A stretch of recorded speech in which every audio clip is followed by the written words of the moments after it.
بسم اللہ الرحمن الرحیم وما آتاکم الرسول فخذوا وما نہاکم عنہ فانتہوا۔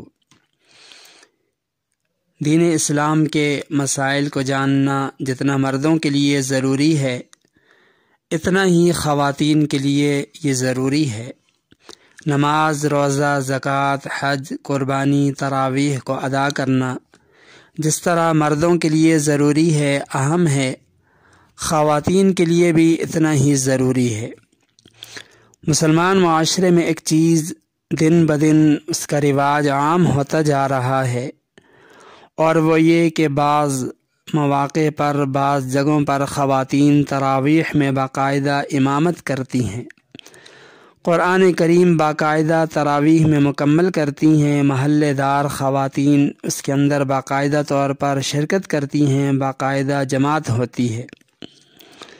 ایک بات عرض کر دوں، وہ یہ کہ یہ جذبہ بہت اچھا ہے، یہ شوق خواتین کا دینی امور میں قابل تحسین ہے، لیکن ہمارے لیے وہی چیز دین ہے جس کا ثبوت نبی پاک صلی اللہ علیہ وسلم، حضرات صحابہ کرام، ائمہ ہدیٰ کی زندگیوں سے ملتا ہے۔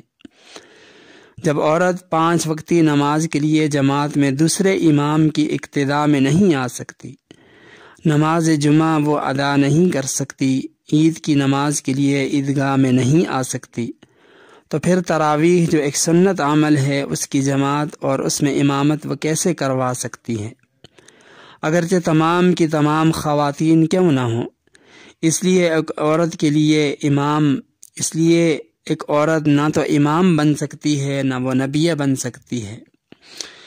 لہٰذا عورتوں کی جماعت اس طرح کہ عورت ہی امام ہو، یہ مکروہ ہے، خواہ فرض نماز ہو یا واجب نماز ہو یا تراویح ہو۔